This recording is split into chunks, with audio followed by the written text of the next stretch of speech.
Egidio, el granjero de Am. Prefacio. Pocos testimonios de la historia del pequeño reino han sobrevivido. Pero el azar nos ha conservado un relato de sus orígenes. Una leyenda quizá, más que un relato verídico. Es evidente que se trata de una recopilación tardía, plagada de sucesos extraordinarios. Que tiene su origen no en austeros anales sino en romances populares, a los que el autor hace frecuente referencia. Los acontecimientos que recoge pertenecen a un pasado, que le resulta distante, pero sí parece, no obstante, haber vivido en las tierras del pequeño reino. Sus conocimientos geográficos, y no es su punto fuerte, resultan acertados cuando se refieren a este país, mientras que demuestra una ignorancia tal de las regiones que quedan fuera de él, tanto al norte como al oeste. Con la traducción de este curioso relato desde un peculiar latín insular al idioma actual del Reino Unido, se podría justificar por su valor como testimonio de un periodo oscuro de la historia británica, por no mencionar la luz que arroja sobre el origen de algunos topónimos de difícil interpretación. Puede que alguien encuentre atractivos, incluso, al protagonista mismo y sus aventuras. No se pueden determinar con facilidad, debido a la escasez de evidencias, los límites del pequeño reino ni en el espacio ni en el tiempo. Muchos dominios y monarquías han nacido y desaparecido desde que Bruto llegó a Gran Bretaña. La partición que se efectuó bajo Locrine, Camber y Albenec fue solo la primera de numerosas y sucesivas divisiones. Como narran los historiadores del reino de Arturo, el amor local, a la independencia y la ambición de los reyes, por extender sus dominios colmaron los años de bruscos cambios entre la paz y la guerra, entre el regocijo y los infortunios. Un tiempo de fronteras inestables, cuando los hombres podían medrar o hundirse de la noche a la mañana, y los juglares disponían de material abundante y de un público atento. Habría que situar los sucesos aquí relatados en algún momento de aquel largo periodo, posiblemente después de los tiempos del rey Coel, pero antes de Arturo y de la heptarquía inglesa. Su escenario es el valle del Támesis, con una incursión al noroeste hasta el límite con Georgia al este. La capital del pequeño reino se encontraba, como la actual, en el extremo sudeste, aunque desconozcamos con certeza su perímetro. Parece que nunca se extendió Támesis arriba por el oeste, ni más allá de Udmore hacia el norte. Sus límites orientales son imprecisos. Existen indicios en una leyenda incompleta sobre Georgius, el hijo de Egidio, y su paje, Sued, de que en cierto tiempo se estableció un puesto avanzado contra el reino medio en Fartingo. Pero tal ubicación no concierne a este relato, que aquí se presenta sin escolios ni alteraciones, aunque hayamos reducido el presuntuoso título original a términos más modestos. Egidio, el granjero de Am. Egidius de Amo era un hombre que vivía en la región central de la isla de Bretaña. Su nombre completo era Egidius Aenobargus Julius Agricola de Amo. Porque la gente ostentaba pomposos nombres en aquellos tiempos ahora tan lejanos, cuando esta isla estaba aún, por fortuna, dividida en numerosos reinos. Había entonces más sosiego y menos habitantes, así que la mayoría eran personajes distinguidos. Aquellos tiempos, sin embargo, han pasado, y de ahora en adelante citaré al protagonista por la forma abreviada y popular de su nombre. Era el granjero Egidio de Am, y tenía la barba pelirroja. Am no era más que un pueblo, pero en aquellos días los pueblos eran orgullosos e independientes. Egidio el granjero tenía un perro. El nombre del perro era Garm. Los perros tenían que conformarse con nombres cortos en lengua vernácula. El latín culto quedaba reservado para sus dueños. Garm no sabía hablar ni siquiera el latín macarrónico. Pero como la mayoría de los perros de su tiempo, podía usar la lengua popular tanto para amenazar como para fanfarronear o adular. Las amenazas quedaban reservadas para los mendigos y los intrusos, la fanfarronería para otros perros, y la adulación para su dueño. Garm sentía al mismo tiempo orgullo y temor ante Egidio, que sabía amenazar y fanfarronear mejor que él. Aquella no era época de prisas ni ajetreos. El ajetreo tiene poco que ver con los negocios. La gente hacía su labor sin apresurarse, encontraba tiempo tanto para hacer un montón de trabajo como para charlar largo y tendido. Se conversaba mucho, porque con frecuencia se producían sucesos memorables. Pero en el momento en que comienza nuestra historia hacía bastante tiempo en realidad que nada digno de mención había sucedido en Am, cosa que a Egidio el granjero le venía que ni pintada. Era un tipo bastante cachazudo, muy suyo y preocupado solo de sus propios asuntos. Tenía bastante, decía, con mantener al lobo lejos de la puerta, es decir, mantenerse tan rollizo y confortable como su padre lo había estado. El perro se desvivía por ayudarle. Ninguno de los dos prestaba mucha atención al ancho mundo de más allá de sus tierras, del pueblo y del mercado más cercano. Pero el mundo exterior estaba allí. El bosque no quedaba muy lejos, en la distancia, al oeste y al norte estaban las colinas salvajes, y las inquietantes comarcas de la montaña. Y entre otras cosas, aún había gigantes sueltos. Gente ruda y sin civilizar, que en ocasiones causaba problemas. Había uno en particular más grande y estúpido que el resto de sus congéneres. No halló mención de su nombre en las crónicas, pero tampoco importa. Era enorme. Su bastón era como un árbol, y su andar pesado. Apartaba los olmos a su paso como si fuesen hierbas secas. Era la ruina de los caminos y la plaga de los huertos, pues sus inmensos pies hacían en ellos unos hoyos tan profundos como pozos. Si tropezaba con una casa, terminaba con ella. Y causaba estos daños por donde quiera que iba, ya que su cabeza quedaba muy por encima de los tejados y dejaba que sus pies se cuidasen de sí mismos. Era corto de vista y un poco sordo. Por fortuna, vivía bastante lejos, en la montaña, y rara vez visitaba las tierras que los hombres habitaban. Al menos no lo hacía adrede. Tenía una gran casa medio arruinada en lo alto de un monte, y contaba con pocos amigos, debido a su sordera y estupidez, y a la escasez de gigantes. Solía pasearse solo por las colinas salvajes y las desiertas estribaciones de la montaña. Un hermoso día de verano salió este gigante a dar un paseo y comenzó a vagar sin rumbo, causando grandes destrozos en los bosques. De pronto se percató de que el sol se estaba poniendo y sintió próxima la hora de la cena. Pero descubrió que se encontraba en una parte del país que no conocía en absoluto, y que se había perdido. Se equivocó al tratar de adivinar la dirección verdadera, y estuvo caminando hasta que se hizo noche cerrada. Entonces se sentó y esperó a que saliera la luna. Azul siguió andando y andando, poniendo todo su empeño en cada zancada, porque estaba ansioso por volver a casa. Había dejado a la lumbre su mejor olla de cobre y temía que se pudiese quemar el hondón. Pero daba la espalda a las montañas y se encontraba ya en tierras habitadas por hombres. En realidad se estaba acercando a la granja de Aegidius Aenobarbus Julius Agricola y al pueblecito llamado Am en lengua vulgar. Era una hermosa noche. Las vacas se encontraban en los campos, y el perro del granjero Egidio había salido y vagaba a su antojo. Sentía una cierta inclinación por la luna y los conejos.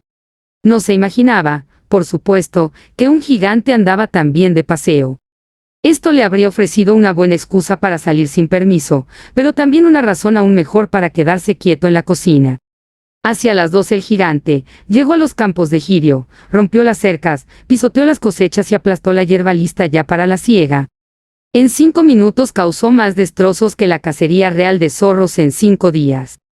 Garm oyó un estruendo que se aproximaba a lo largo de la orilla del río y corrió hacia el oeste, del altozano sobre el que se asentaba la granja, solo para saber qué ocurría. De pronto vio al gigante, que cruzaba el río a grandes zancadas y aplastaba a Galatea, la vaca favorita del granjero, dejando al pobre animal tan chato como su amo, podría haber dejado a un escarabajo. Aquello era más que suficiente para Garm. Dio un aullido de miedo y se lanzó hacia la casa, como un rayo. Se olvidó completamente de que había salido sin permiso, llegó y comenzó a ladrar y a quejarse lastimeramente bajo la ventana del dormitorio de su dueño. Durante un buen rato no hubo respuesta.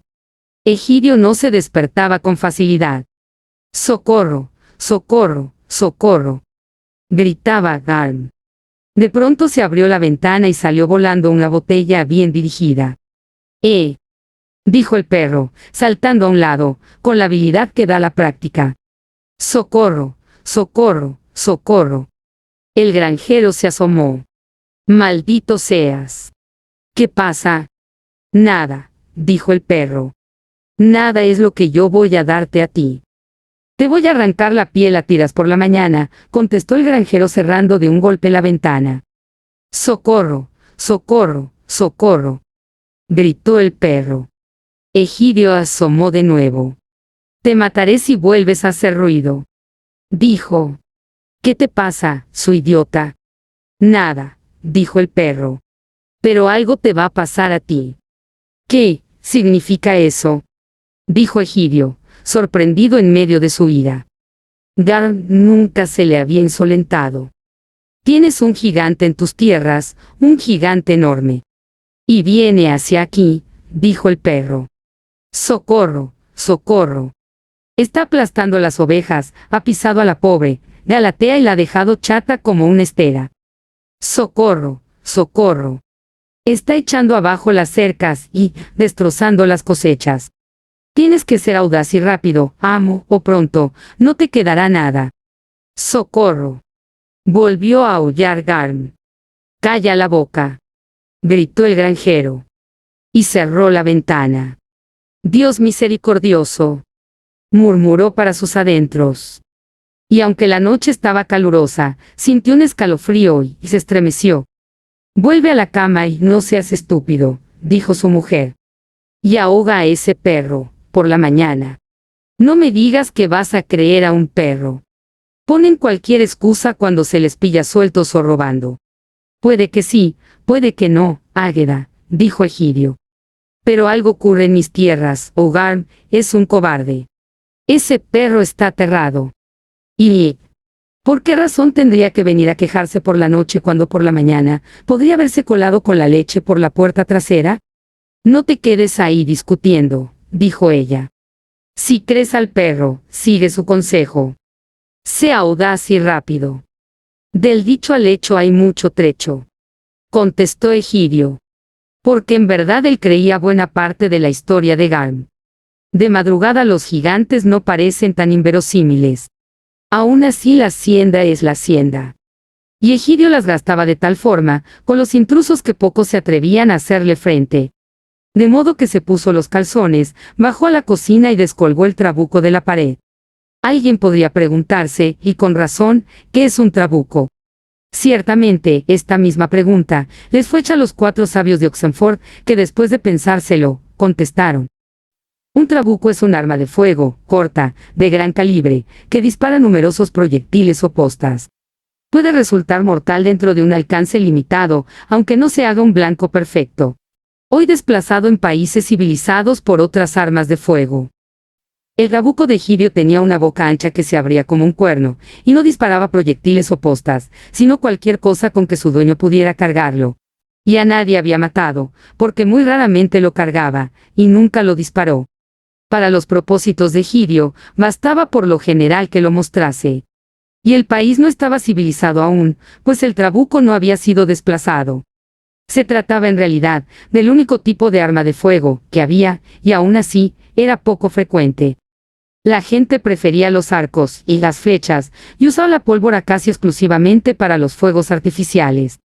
Bueno, pues el granjero Egidio descolgó el trabuco, le metió una buena carga de pólvora, por si fuese necesario recurrir a medidas extremas. Introdujo por la ancha boca clavos viejos y trozos de alambre, pedazos de un puchero roto, huesos, piedras y otros desechos. Se calzó luego sus botas altas, se puso el abrigo y salió de casa por el jardín trasero.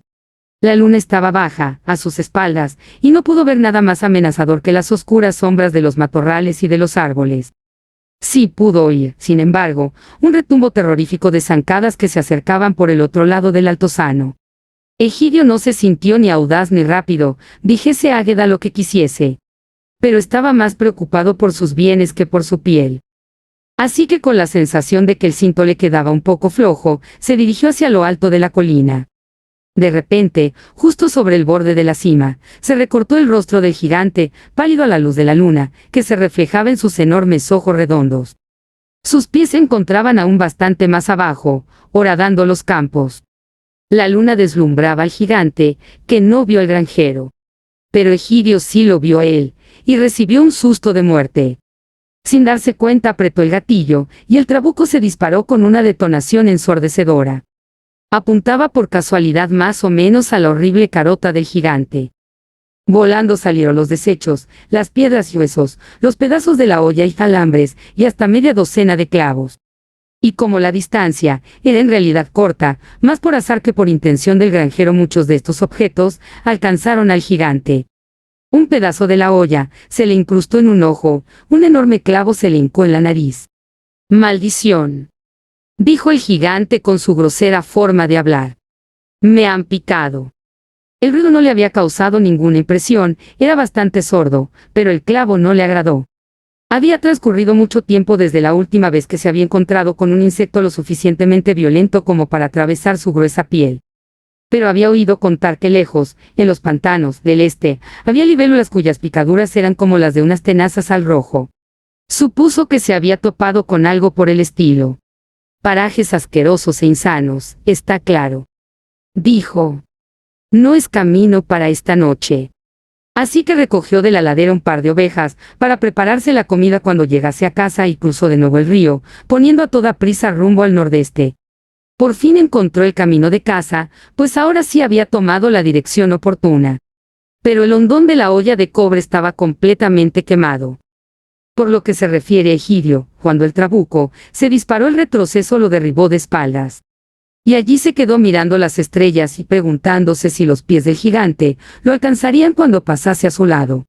Pero no ocurrió nada, y el ruido de las pisadas se perdió en la distancia. De modo que se levantó, se frotó el hombro y recogió el trabuco. Fue entonces cuando oyó las aclamaciones de la gente.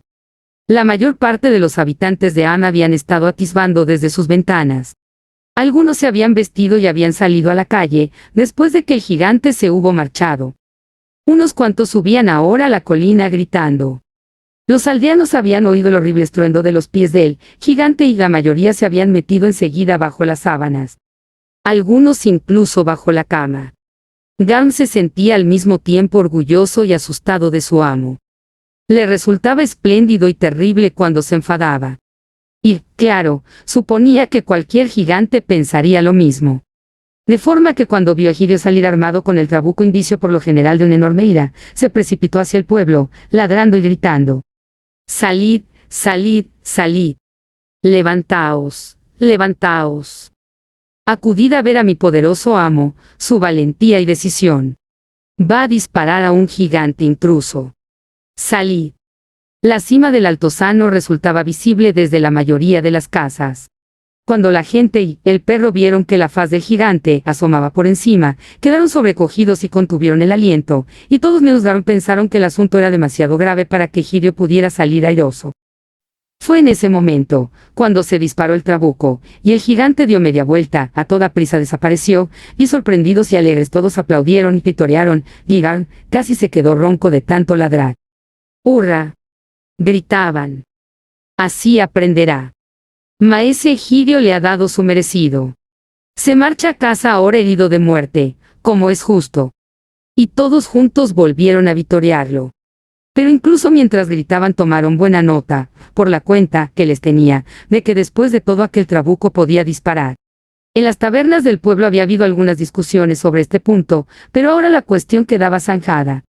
Egidio el granjero tuvo pocos problemas con los intrusos, después de aquello.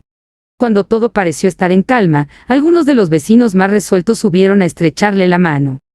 Unos pocos el párroco, el herrero, el molinero y otras 2 o 3 personas de pro, le dieron palmaditas en la espalda. Aquello no le gustó mucho, la tenía muy dolorida, pero se creyó obligado a invitarlos a su casa. En la cocina se sentaron en corro y brindaron a su salud, alabándolo a voces. No hizo ningún esfuerzo por ocultar sus bostezos, pero no se dieron por enterados mientras duró la bebida. Terminada la primera o segunda ronda y el granjero la segunda o tercera, comenzó a sentirse un valiente. Cuando todos llevaban consumida la segunda o tercera, él iba ya por quinta o sexta, se sintió ya tan valiente como su perro le creía. Se despidieron como buenos amigos. Y les palmeó las espaldas con entusiasmo. Tenía las manos grandes, rojas y gruesas. Así que se tomó cumplida venganza. Al día siguiente se dio cuenta de que el suceso se había acrecentado al correr de boca en boca, y que él se había convertido en un personaje importante en la localidad. Mediada la semana siguiente, las nuevas habían alcanzado ya todos los pueblos, en un radio de 20 millas. Se había convertido en el héroe de la región. Lo encontró muy halagador. En la siguiente feria bebió gratis lo suficiente para mantener a flote una barca, es decir, que casi colmó su medida, y volvió a casa entonando viejas canciones de guerra. Finalmente, incluso el rey oyó hablar de él. La capital de aquel país llamado en aquellos días, venturosos el Reino Medio, se encontraba a unas 20 leguas de Am y la corte se prestaba poco caso por regla general a las hazañas de los aldeanos en las provincias. Pero la expulsión expeditiva de tan peligroso gigante parecía merecer alguna consideración y una pequeña recompensa. De modo que a su debido tiempo, es decir, unos 3 meses después, y en la fiesta de San Miguel, el rey envió una carta espléndida. Iba en tinta roja sobre pergamino blanco, y manifestaba el regio beneplácito a nuestro leal y bien amado súbdito Egidius Aenobarbus Julius Agrícola de Amo. La carta llevaba por firma un borrón rojo, pero el escribano de la corte había añadido: Ego Augustus Bonifacius Ambrosius Aurelianus Antoninos Pius et Magnificus Duores, Tyrannos et Basilios Mediterranearum Partium, subscribo. Así que no había duda de que el documento era auténtico. A Egidio le proporcionó una enorme alegría, y muchos vecinos acudieron a admirarlo, en especial al darse cuenta de que podían obtener un asiento y un trago, junto al fuego del granjero cuando le pedían verlo. Mejor que el documento era el regalo que lo acompañaba. El rey enviaba un cinto y una larga espada. En realidad, el monarca no la había usado nunca. Pertenecía a su familia y había estado colgada en la armería más tiempo del que se pueda recordar. El armero no habría sabido decir cómo llegó allí o qué uso podía dársele. Las espadas sencillas y recias como aquella ya no estaban de moda en la corte, así que el rey pensó que era el tipo de regalo apropiado para un rústico. Pero el granjero Egidio quedó encantado y su reputación se hizo enorme. Egidio disfrutó mucho con el giro que habían tomado los acontecimientos. También su perro. Nunca recibió el vapuleo prometido. Egidio era un hombre justo para sus luces, y en su interior, concedía una buena parte del mérito a Garm, aunque jamás llegara a confesarlo. Siguió lanzándole denuestos y objetos contundentes cuando le venía en gana, pero hacía la vista gorda muchas de sus pequeñas correrías. A Garm se le había dado por hacer largos paseos. El granjero comenzó a pisar fuerte y la suerte le sonrió. En el otoño y primeros días del invierno el trabajo marchó bien. Todo parecía ir viento en popa. Hasta que llegó el dragón. En aquellos días los dragones comenzaban a escasear en la isla. Hacía muchos años que no se había visto ninguno en las zonas habitadas del reino de Augustas Bonifacios. Estaban, claro, las ignotas comarcas fronterizas y las montañas despobladas hacia el norte y el oeste, pero quedaban muy distantes. Allí había morado en otro tiempo cierto número de dragones de una u otra especie, que habían llevado a cabo profundas y extensas incursiones. Pero entonces el Reino Medio era famoso por el arrojo de los caballeros de su corte, y fueron tantos los dragones errantes a los que dieron muerte, o que vieron con graves heridas, que los demás cesaron de merodear por aquellas rutas. Todavía se conservaba la costumbre de servir al rey cola de dragón en el banquete de Navidad, y cada año se elegía un caballero que se encargaba de la caza. Debía salir el día de San Nicolás y regresar con una cola de dragón antes de la víspera de la celebración. Pero hacía ya muchos años que el cocinero real venía preparando un plato exquisito. Una imitación de cola de dragón, hecha de hojaldre y pasta de almendras, con escamas, bien simuladas de azúcar glaseado. El caballero elegido la presentaba luego en el salón del banquete, en Nochebuena, mientras tocaban los violines y sonaban las trompetas. La cola se servía como postre el día de Navidad, y todo el mundo comentaba para complacer al cocinero que sabía mucho mejor que la auténtica. Así estaban las cosas, cuando hizo su aparición un dragón de verdad. Casi toda la culpa era del gigante. Después de la aventura, tomó por costumbre recorrer la montaña visitando a sus desperdigados parientes con mayor frecuencia de lo habitual, y mucha más de la que ellos apetecían. Porque siempre andaba buscando que le prestasen una olla grande de cobre. Pero lo consiguiese o no, acostumbraba a sentarse y perorar en su cansino y pesado estilo sobre el excelente país que quedaba a cierta distancia, al oriente y todas las maravillas del ancho mundo. Se le había metido en la cabeza que era un magnífico y osado explorador. Preciosas tierras, solía decir, totalmente llanas, de suave andadura y llenas de alimentos al alcance de la mano. Ya sabéis, vacas y ovejas por todos los sitios, que te dan al ojo si no estás ciego. Y ¿cómo es la gente?, le preguntaban. Nunca vi a nadie, decía. No vi ni oí a caballero alguno, muchachos. Lo peor son las picaduras de los insectos, junto al río. ¿Y por qué no vuelves y te quedas allí?, le dijeron. Ah, bueno. Dicen que no hay nada como el hogar. Pero quizá vuelva algún día, si me da por ahí. En cualquier caso, ya estuve una vez, que es más de lo que la mayoría puede decir. Y en cuanto a la olla. Y esas tierras tan ricas, se apresuraban a interrumpirle, esas apetitosas regiones, llenas de un ganado que nadie vigila. ¿Hacia dónde caen? ¿A qué distancia? Oh, contestaba, allá por el este o sudeste. Pero es un largo camino. Y añadía una relación tan exagerada de la distancia que había recorrido, de los bosques, colinas, llanuras que había cruzado, que ninguno de los otros gigantes de menor zancada se decidió nunca a emprender el viaje. A pesar de lo cual las habladurías se siguieron propalando. Al cálido verano sucedió un invierno duro. En la montaña el frío era gélido y escaseaba la comida. Los comentarios aumentaron. Se volvía una y otra vez sobre las ovejas de las tierras llanas y las vacas de los pastos bajos. Los dragones estiraban las orejas. Estaban hambrientos, y aquellos rumores resultaban atrayentes. Así que los caballeros son un mito, decían los dragones más jóvenes y de menor experiencia. Siempre nos lo pareció. Al menos deben de haber empezado a escasear, pensaron los más ancianos y sabios de la especie. Están lejos y son pocos, y ya no representan ningún peligro. Uno de los dragones se sintió profundamente interesado. Su nombre era Crisófilas Dives, pues era de linaje antiguo e imperial, y muy rico. Era astuto, inquisitivo, ambicioso, bien armado, aunque no temerario en exceso. Pero en cualquier caso, no sentía ningún temor de moscas e insectos, cualquiera que fuese su clase o tamaño, y tenía un hambre de muerte. De modo que un día de invierno, más o menos una semana antes de Navidad, Crisófilas desplegó sus alas y partió. Aterrizó con sigilo a medianoche, justo en el corazón de los dominios de Augustus Bonifacius Reset Basileus. En poco tiempo causó grandes daños. Destrozó, quemó y devoró ovejas, reses y caballos. Todo esto ocurría en una región alejada de Am. Lo que no fue obstáculo para que Garm se llevara el mayor susto de su vida. Había emprendido una larga expedición y, aprovechándose de la buena disposición de su amo, se había aventurado a pasar una noche o dos lejos de casa. Estaba enfrascado siguiendo un rastro en la espesura del bosque, cuando a la vuelta de un recodo percibió de súbito un nuevo y alarmante olor. Se tropezó en realidad, con la cola de Crisófilas Dives, que acababa de aterrizar.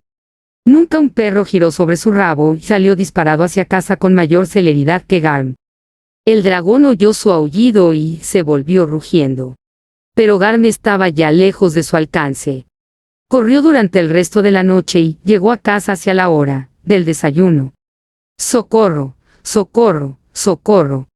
Gritó desde la puerta trasera. Egidio oyó los ladridos y no le gustaron. Le hicieron recordar que cuando todo va bien es cuando surgen los imprevistos. Mujer, dijo. Haz entrar a ese maldito perro y dale de palos. Garm entró en la cocina, hecho un ovillo, con la lengua afuera. ¡Socorro! Gritó. ¿Qué has estado haciendo esta vez? Preguntó Egidio, que le arrojó una salchicha. Nada, jadeó Garm, demasiado aturdido para reparar en la salchicha. Bueno, deja ya de ladrar, o te despellejo, dijo el granjero. No he hecho nada malo, no quería hacer ningún daño, dijo el perro, pero me tropecé por casualidad con un dragón y me di un susto terrible. Al granjero se le atragantó la cerveza. ¿Dragón? Exclamó. Maldito seas, inútil me tomen todo. ¿Para qué necesitabas ir en busca de un dragón, en esta época del año y cuando yo estoy tan ocupado? ¿Dónde fue? Oh. Al norte de las colinas, muy lejos de aquí, más allá de los Menires y toda aquella parte, dijo el perro. Ah, tan lejos. Dijo Egidio con profundo alivio. He oído comentar que hay gente muy rara por aquellos lugares. Allí tenía que haber sido. Que se las arreglen como puedan. Deja de fastidiarme con tales historias. Lárgate. Garm se marchó y comentó por todo el pueblo lo ocurrido. No se olvidó de mencionar que su amo no había mostrado el menor sobresalto.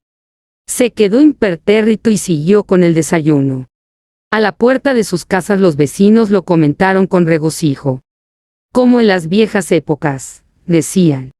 Y justo cuando llega la Navidad. Tan a tiempo. Qué contento se va a poner el rey. Estas fiestas tendrá en su mesa una cola auténtica. Pero al día siguiente llegaron más noticias. Parecía que el dragón era excepcionalmente grande y feroz. Estaba haciendo grandes estragos. ¿Y los caballeros del rey? Comenzó a preguntarse la gente. Otros se habían hecho ya la misma pregunta. Mensajeros de las villas más afectadas por la presencia de Crisófilas llegaban cada día ante el rey y preguntaban repetidamente y, en el tono más elevado que su atrevimiento les permitía: ¿qué es de vuestros caballeros, señor? Pero los caballeros no hacían nada. Oficialmente no sabían nada del dragón. Así que el rey tuvo que hacerles llegar de forma oficial la noticia y pedirles que pasasen a la acción tan pronto como lo juzgasen pertinente. Se vio desagradablemente sorprendido cuando comprendió que nunca les venía bien y que cada día posponían su intervención. Sin embargo, las excusas de los caballeros eran bien convincentes. En primer lugar, el cocinero real ya tenía preparada la cola de dragón para aquellas navidades, pues es el tipo de persona que cree que las cosas han de hacerse con tiempo. No sería elegante ofenderle presentándose en el último minuto con una cola auténtica. Era un servidor muy valioso. Dejad en paz la cola. Cortadle la cabeza y terminad de una vez con él. Gritaban los mensajeros de los pueblos más afectados. Pero aquí estaba ya la Navidad, y por desgracia había un gran torneo programado para el día de San Juan. Se había invitado a caballeros de numerosos reinos, que acudían para competir por un valioso trofeo. De ninguna forma podía pensarse en desperdiciar las oportunidades de los caballeros del Reino Medio, al enviar a los mejores hombres a cazar un dragón antes de que el torneo hubiese terminado. Luego estaba la fiesta de Año Nuevo. Pero cada noche el dragón se desplazaba, y cada desplazamiento lo acercaba más y más a Am. La noche de Año Nuevo la gente pudo ver llamaradas a lo lejos. El dragón se había instalado como a unas 10 millas, en un bosque, que ahora ardía a placer. Era un dragón fogoso cuando le venía en gana. Después de aquello la gente comenzó a volver su mirada al granjero Egidio, a cuchichear a sus espaldas, cosa que le hacía sentirse muy molesto. Con todo, simulaba no enterarse. Al día siguiente el dragón se aproximó varias millas más. El mismo Egidio comenzó a criticar en voz alta el escándalo de los caballeros del rey. «Me gustaría saber qué hacen para ganarse el pan», dijo. «A nosotros también», dijeron todos en Am. Pero el molinero añadió: «Tengo entendido que algunos aún les hacen caballeros por méritos propios. Después de todo, aquí nuestro buen Egidio es también en cierta forma un caballero. ¿Acaso no le envió el rey una carta con su sello y una espada? Se necesita algo más que una espada para ser caballero», dijo Egidio. «Tienes que ser armado y todo eso, según tengo entendido. De cualquier modo, yo tengo mis propios asuntos que atender». «Oh, pero seguro que el rey te armaría, si se lo pedimos», dijo el molinero. «Vamos a hacerlo antes de que sea demasiado tarde». «Ni hablar», dijo Egidio. «La caballería no es para los de mi clase. Soy granjero y estoy muy ufano de serlo. Un hombre sencillo y honrado, y los hombres honrados no hacen buen papel en la corte, dicen. Eso te va mejor a ti, maese molinero». El párroco se sonrió, aunque no por la contestación del granjero, ya que él y el molinero siempre estaban devolviéndose las pullas como enconados enemigos que eran, según se decía en Am. Lo había saltado de repente una idea que lo entusiasmó. Pero de momento no dijo nada. El que no parecía tan entusiasmado era el molinero, que puso mal ceño. «Simple, desde luego», dijo, «y honrado quizá. Pero ¿es preciso estar en la corte y ser caballero para matar un dragón? Valor es todo lo que se necesita, como ayer mismo, se lo oí decir a maese Egidio. ¿No os parece que él es tan valiente como cualquier caballero?» Todos los presentes gritaron. «Por supuesto que no. A la primera pregunta. Y a la segunda. Claro que sí. 3 hurras por el héroe de Am». Maese Egidio volvió a casa bastante inquieto.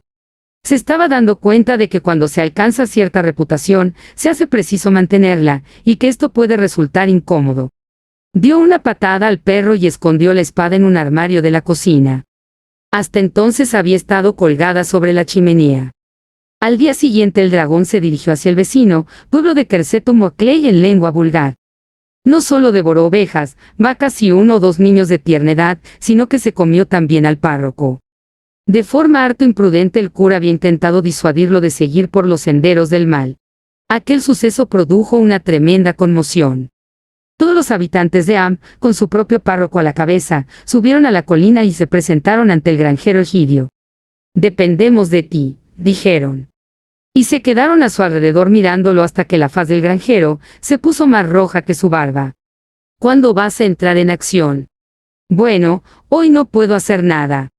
«Y no se hable más», dijo. «Tengo un trabajo enorme, porque está enfermo mi vaquerizo hoy». «Ya veré». Se marcharon. Pero al atardecer corrió el rumor de que el dragón se encontraba incluso más cerca, así que todos volvieron. «Dependemos de ti, maese Egidio», dijeron. «Ya, les contestó. En estos momentos me es prácticamente imposible. La yegua se ha mancado y las ovejas están ya en época de parir. Me ocuparé de ello en cuanto pueda». Así que se fueron de nuevo, no sin ciertos murmullos y cuchicheos. El molinero hacía bromas a su costa. El párroco se quedó y no hubo manera de deshacerse de él. Se invitó a cenar y dejó caer algunas indirectas. Incluso quiso saber qué había sido de la espada, e insistió en verla.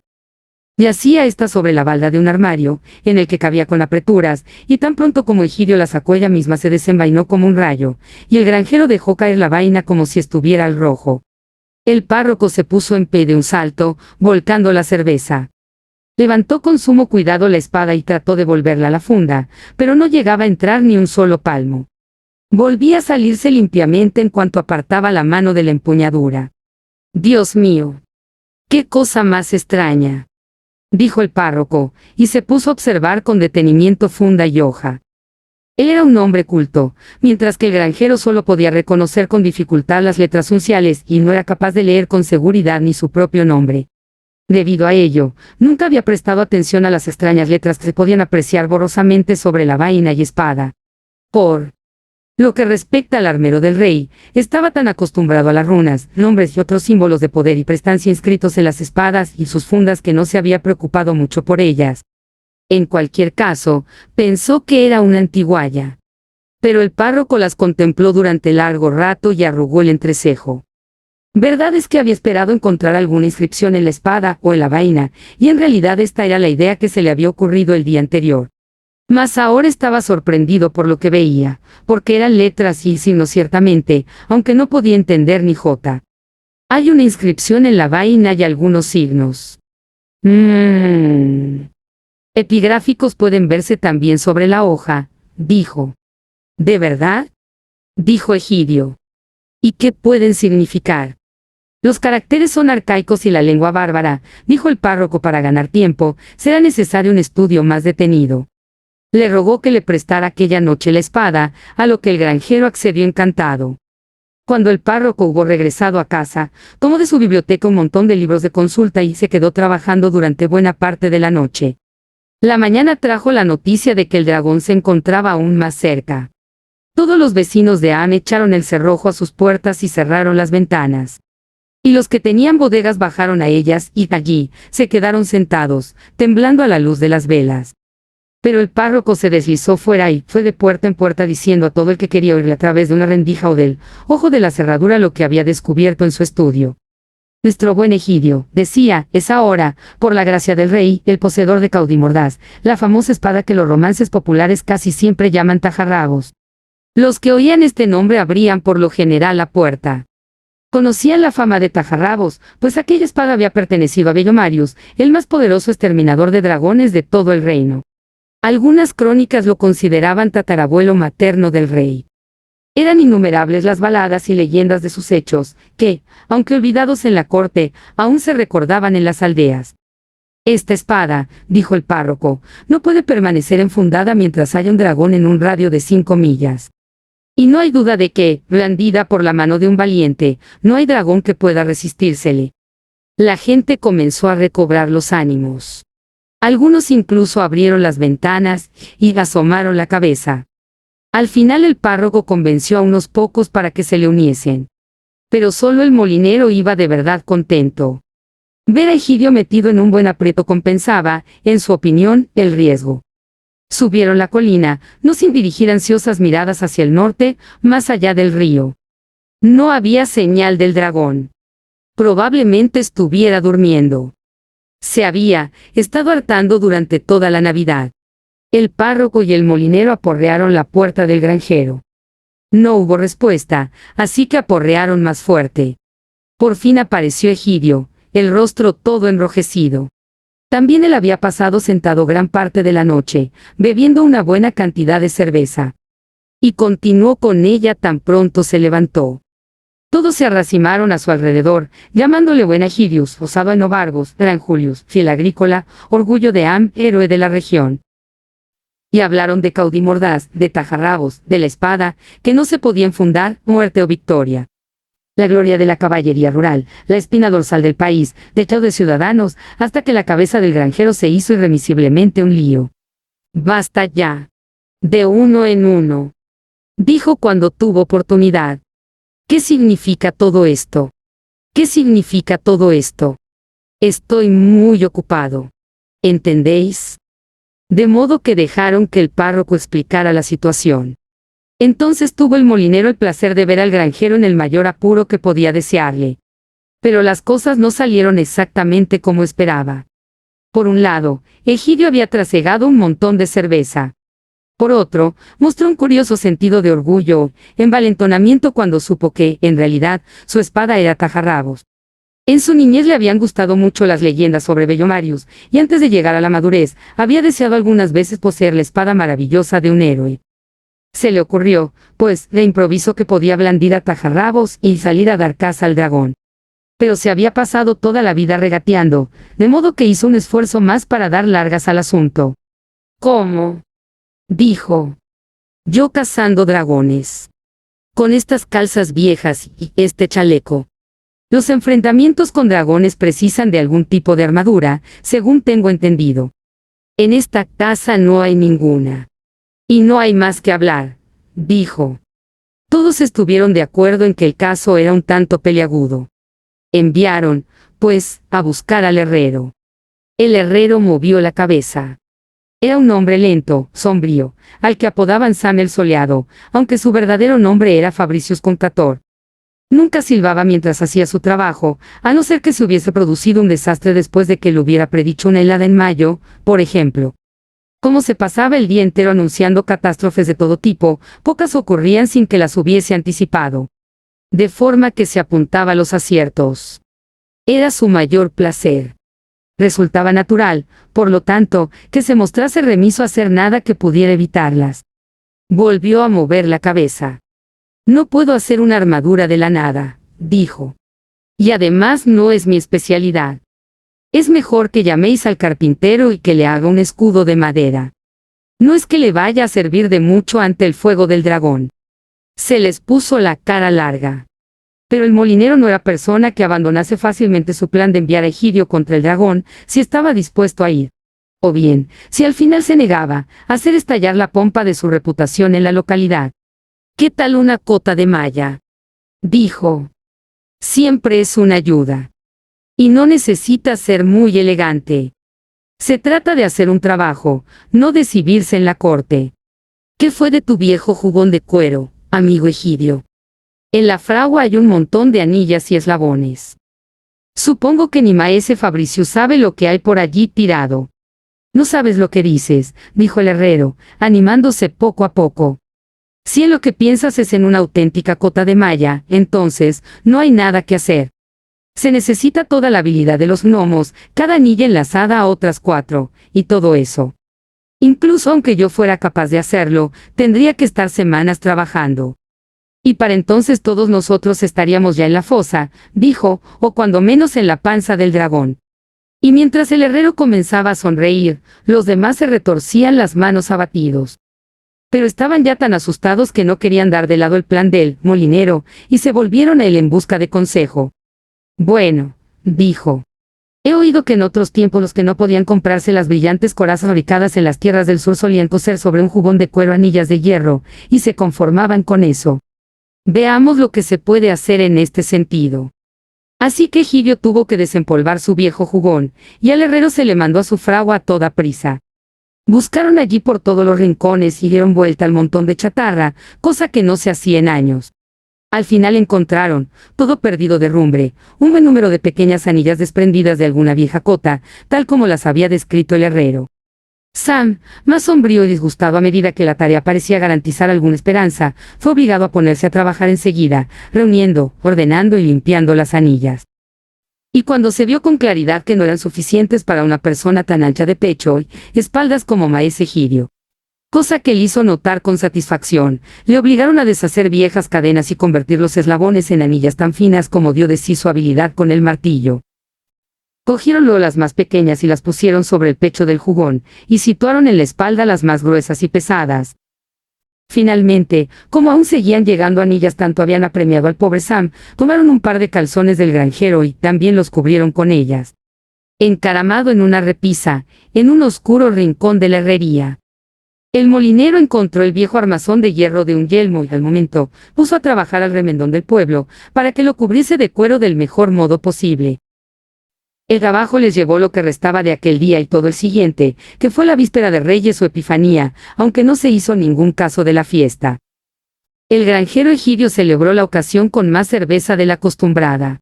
Pero el dragón, por fortuna, permaneció dormido.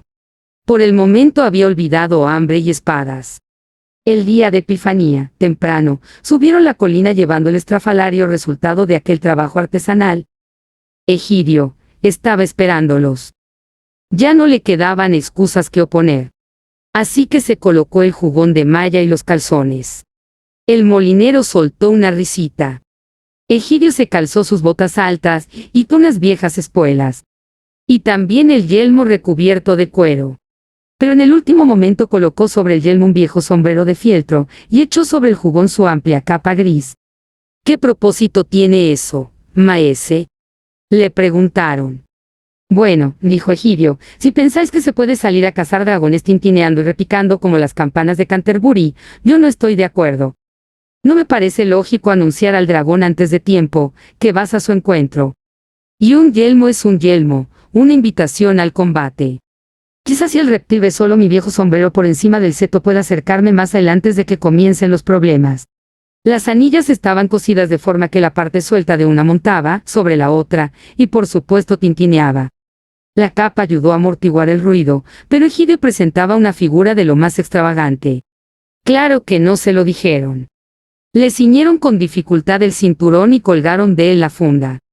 Aunque tuvo que llevar la espada en la mano, porque no se mantenía envainada si no se hacía una fuerza enorme. El granjero, que era un hombre justo hasta donde alcanzaban sus luces, llamó a Garm. Chucho, dijo, tú vienes conmigo. El perro aulló. ¡Socorro! ¡Socorro!, gritó. Calla ya, ordenó Egidio, o te lo haré pasar peor que a cualquier dragón. Conoces el olor de ese reptil y quizá por una vez resultes útil. Luego el granjero reclamó su yegua torda. Esta le echó una mirada de asombro y bufó al ver las espuelas. Pero le permitió montar. Emprendieron la marcha sin mucho entusiasmo, cruzaron la villa al trote y todos los vecinos aplaudieron y los vitorearon, la mayoría desde las ventanas. El granjero y su yegua pusieron la mejor cara que pudieron.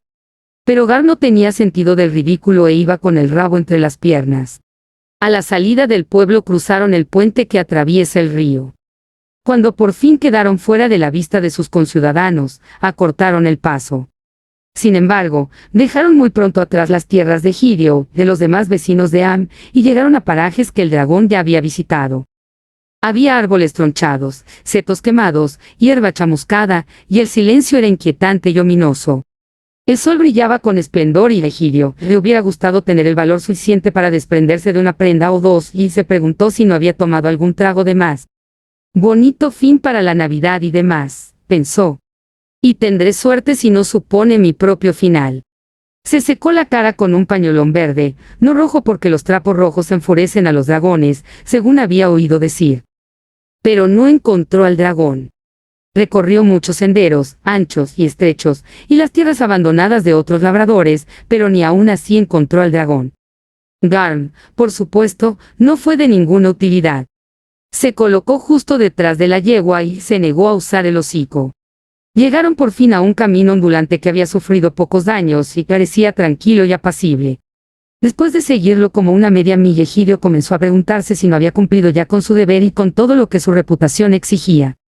Acababa justo de decidir que ya había buscado durante un tiempo espacios suficientes, y estaba pensando en volverse, ir a cenar y decir a sus amigos que el dragón había huido tan pronto como lo viera aparecer, cuando dobló un brusco recodo. Allí estaba el dragón, tumbado, atravesado sobre un seto, destrozado, y con la horrible cabeza en medio del sendero. ¡Socorro!, gritó Garm, y dio un bote. La yegua se sentó súbitamente sobre las ancas y Egidio el granjero salió lanzado de espaldas a la cuneta. Cuando levantó la cabeza, allí estaba el dragón, completamente despierto, mirándolo. «Buenos días», dijo el dragón. «Parecéis sorprendido». «Buenos días», dijo Egidio. «Lo estoy». «Perdonad», dijo el dragón. Había alargado una suspicaz oreja cuando captó el tintineo de las anillas al caer Egidio. «Perdonad mi pregunta, pero ¿me buscáis a mí, por casualidad?» «Ni mucho menos. ¿Quién iba a pensar en encontraros aquí?», replicó el granjero. «Solo había salido a dar una vuelta». Se arrastró a toda prisa fuera de la cuneta y se acercó a la yegua torda, que ya se encontraba sobre sus 4 patas y mordisqueaba algunos hierbajos a la orilla del camino, aparentando una total indiferencia. «Entonces ha sido una suerte que nos hayamos encontrado», dijo el dragón. «Es un placer. Ropas de fiesta, supongo. La última moda, quizá». Egidio había perdido su sombrero de fieltro y la capa gris parecía abierta. Pero él la mostró con orgullo. «Sí», dijo. «El último grito. Pero voy a buscar al perro. Andará tras los conejos, casi seguro». «Lo dudo», dijo Crisófila relamiéndose los labios señal, en el de regodeo. «Creo que llegará a casa bastante antes que vos. Pero, por favor, proseguid vuestro viaje, maese. Veamos. Me parece que no conozco vuestro nombre». «Ni yo el vuestro», dijo Egidio. «Lo dejaremos así». «Como queráis», dijo Crisófila relamiéndose de nuevo y simulando cerrar los ojos. Tenía un corazón malvado como todos los dragones y, no muy valeroso, cosa también frecuente. Prefería una comida por la que no tuviese que luchar. Pero después de su largo sueño, se le había abierto el apetito. El párroco de Oakley había resultado correoso, y hacía años que no había probado un hombre rollizo. Decidió degustar ahora este plato fácil y solo aguardaba que el pobre tonto se descuidase. Pero el pobre tonto no lo era tanto como parecía, y no apartó los ojos del dragón ni siquiera mientras intentaba montar. La yegua, sin embargo, tenía otras ideas, y coseó y respingó cuando Egidio trató de subir. El dragón se impacientaba, y se dispuso a saltar. «Perdonad, Siseo. ¿No se os ha caído algo?» Un truco muy viejo, pero que dio resultado. Porque Egidio, ciertamente, había dejado caer algo. Cuando salió lanzado a la cuneta, soltó a Caudimordaz, más conocida como Tajarrabos, que yacía aún allí junto al camino. Se agachó para tomarla, y el dragón saltó. Pero no con la rapidez de Tajarrabos. Tan pronto se encontró en manos del granjero, se abalanzó con un relampagueo directo a los ojos del dragón. Dijo este, parándose en seco. «¿Qué tenéis ahí?» «Solo Tajarrabos, la espada que me regaló el rey», dijo Egidio. «Ha sido culpa mía», dijo el dragón. «Os ruego me perdonéis». Se echó y se revolcó en el suelo, mientras el granjero Egidio iba recuperando su seguridad. «Creo que no habéis sido muy sincero conmigo». «¿Cómo que no?», dijo Egidio. «Y además, ¿por qué tendría que serlo? Me habéis ocultado vuestro ilustre nombre y tratasteis de hacerme creer que nuestro encuentro era casual. Está claro, sin embargo, que sois un caballero de alto linaje. En otros tiempos, señor, los caballeros acostumbraban a lanzar un reto en casos como este, después del pertinente intercambio de títulos y credenciales». «Quizá lo hacían, y quizá aún lo hagan», contestó Egidio, que empezaba a sentirse contento consigo mismo. A un hombre que ve un dragón de buen tamaño y noble casta humillado a sus pies, se le puede excusar si se siente un tanto envanecido. «Pero estás cometiendo más de un error, viejo reptil. Yo no soy un caballero. Soy Egidio de Am, granjero. Y no puedo aguantar a los intrusos». Ya en ocasiones anteriores, y por menos daños de los que tú has causado, he disparado mi trabuco contra gigantes. Y no tengo por costumbre lanzar retos. El dragón se alteró. Maldito sea aquel mentiroso gigante. Pensó. Me ha engañado de la forma más simple. ¿Y qué demonios hace uno ahora con un aldeano, atrevido y armado con una espada tan brillante y amenazadora? No podía recordar precedentes de tal situación. Me llamo Crisófilas, dijo Crisófilas el rico. ¿Qué puedo hacer por vuestra señoría? Añadió en tono conciliador, con un ojo en la espada e intentando evitar una confrontación. Podés quitaros de en medio, viejo, bicho cornudo, contestó Egidio, intentando también evitar la pelea. Solo quiero verme librera de vos. Salid inmediatamente de aquí, volved a vuestra sucia guarida. Dio un paso hacia Crisófilas, girando los brazos como si tratase de espantar pajarracos. Aquello fue suficiente para tajarrabos. Trazó círculos relampagueantes en el aire, y luego descendió, alcanzando al dragón en la articulación del ala derecha, con un golpe sonoro que lo sacudió de arriba abajo.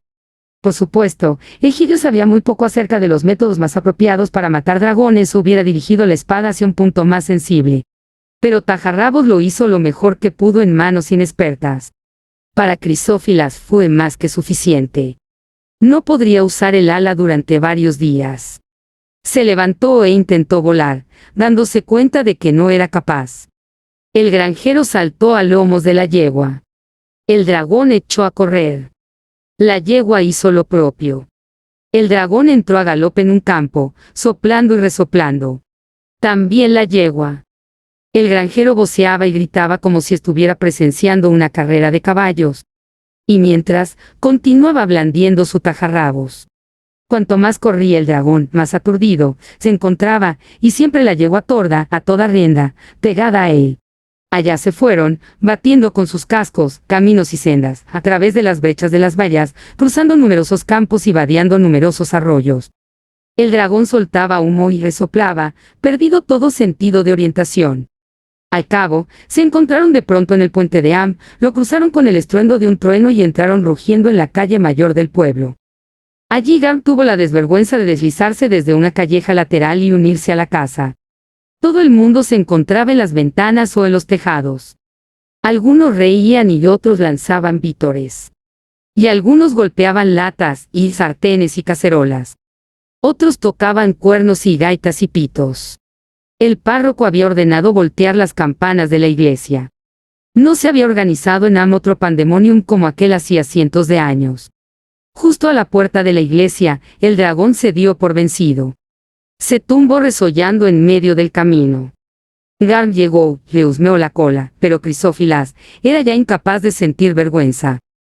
Buenas gentes y valiente guerrero, jadeó cuando Egidio llegó a su altura y mientras los aldeanos se agrupaban a su alrededor a una distancia prudencial con horcas, estacas y atizadores en las manos. Buenas gentes. No me matéis. Soy muy rico. Pagaré todo el daño que haya hecho. Pagaré los funerales de todos los que haya matado, en particular el del párroco de Oakley. Tendrá un cenotafio regio, aunque era bastante delgado. A todos vosotros, os regalaré una buena suma, si consentís en dejarme ir a casa a traerla. ¿Cuánto? Dijo el granjero. Bueno, dijo el dragón, intentando calcular con rapidez. Vio que la gente era mucha. 38 peniques cada uno. Tonterías. Dijo Egidio. Una porquería. Dijo la gente. Carroña. Dijo el perro. 2 guineas de oro cada uno, y los niños la mitad. Dijo el dragón. Y para los perros. ¿Qué? Dijo Garm. Continuad. Dijo el granjero. Somos todo oídos. 10 libras y una bolsa de plata por vecino, y un collar de oro para los perros. Dijo Crisófilas con ansiedad. Mátalo. Gritó la gente, que comenzaba a impacientarse. Una bolsa de oro para cada uno y diamantes para las damas. Se apresuró a añadir Crisófilas.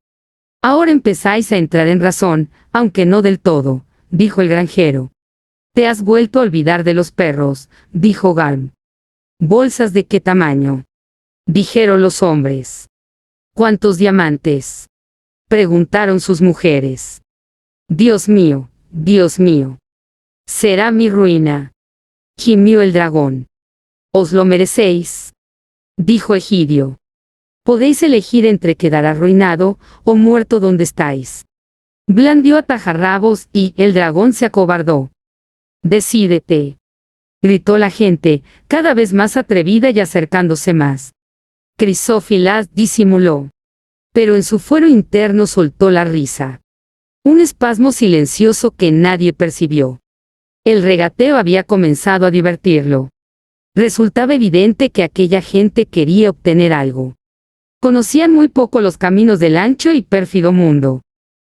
En realidad no quedaba nadie con vida en todo el reino que tuviese una experiencia auténtica en el trato con los dragones y sus añagazas.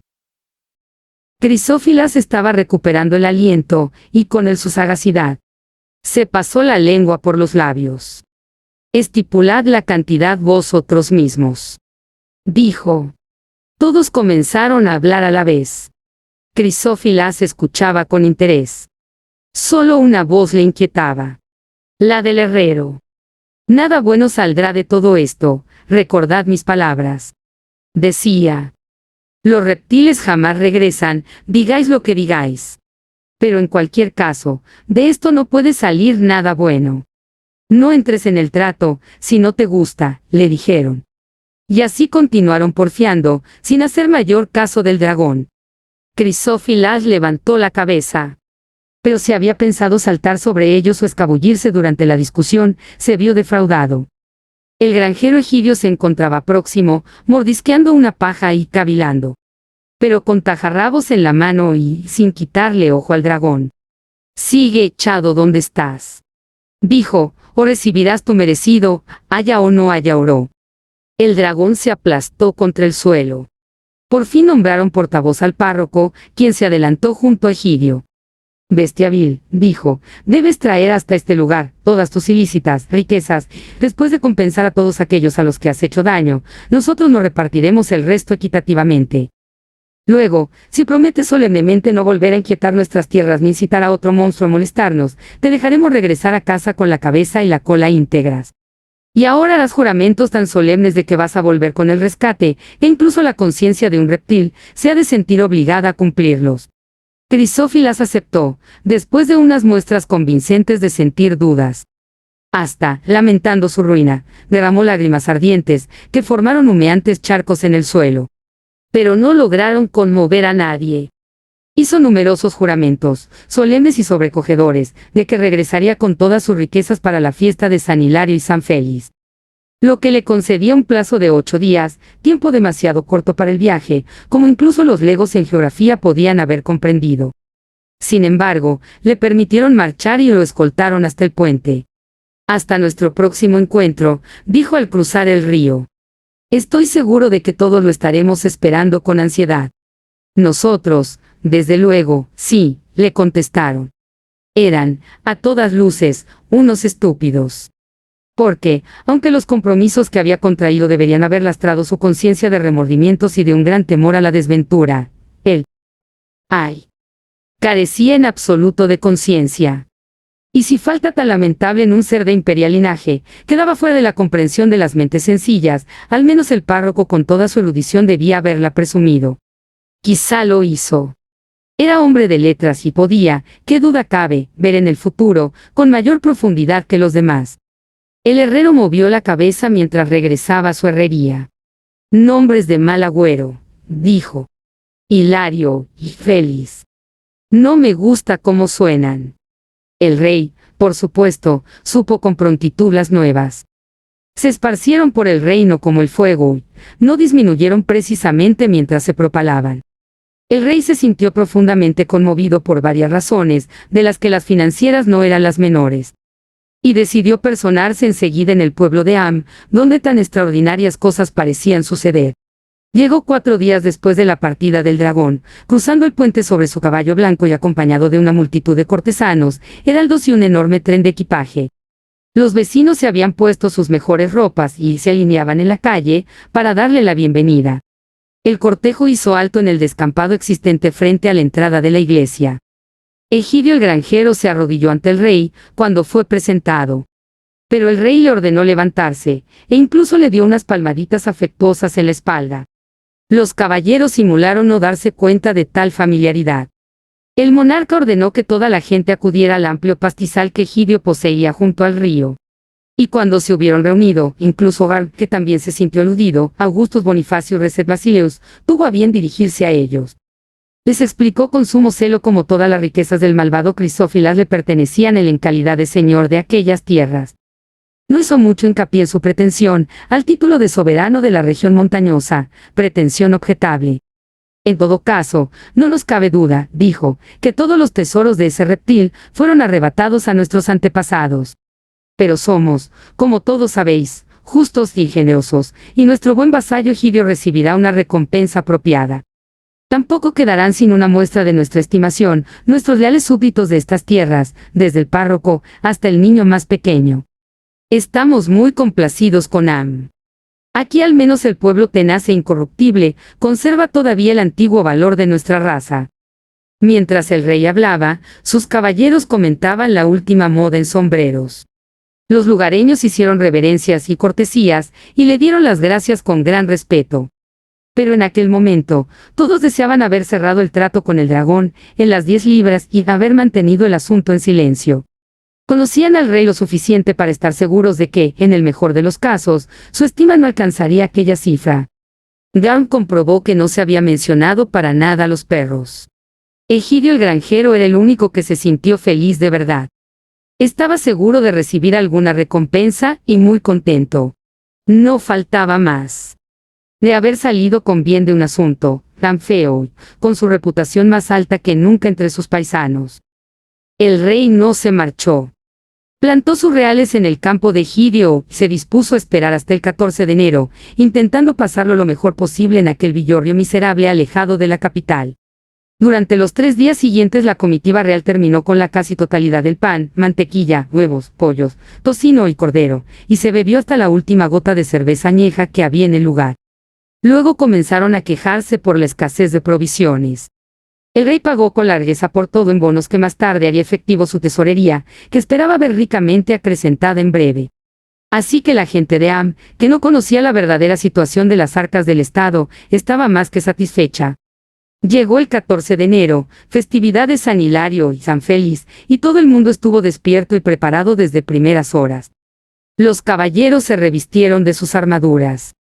El granjero se colocó la cota de malla artesana, y todos se sonrieron sin recato, hasta que vieron el ceño del rey. El granjero se ciñó también a tajarrabos, que entró en la vaina, con toda facilidad y allí permaneció. El párroco se quedó mirando la espada, y movió imperceptiblemente la cabeza. El herrero rompió a reír. Llegó el mediodía. La gente estaba demasiado ansiosa para prestarle mucha atención a la comida. La tarde pasó lentamente. Y Tajarrabo seguía sin dar muestras de saltar de la funda. Ninguno de los vigías de la colina, ni los muchachos que habían trepado a las copas de los árboles más altos, fueron capaces de distinguir, ni por tierra ni por aire, señal alguna que anunciase el regreso del dragón. El herrero se paseaba silbando. Pero solo cuando se echó la noche y salieron las estrellas el resto de los vecinos, comenzó a sospechar que el dragón no tenía ninguna intención de volver. A pesar de todo, recordaban sus solemnes y extraordinarias promesas, y mantuvieron la esperanza. Sin embargo, cuando sonó la medianoche y concluyó el día señalado, su desengaño fue enorme. El herrero estaba encantado. Ya os lo advertí, dijo. Pero no estaban aún convencidos. Después de todo, se encontraba muy malherido, dijeron algunos.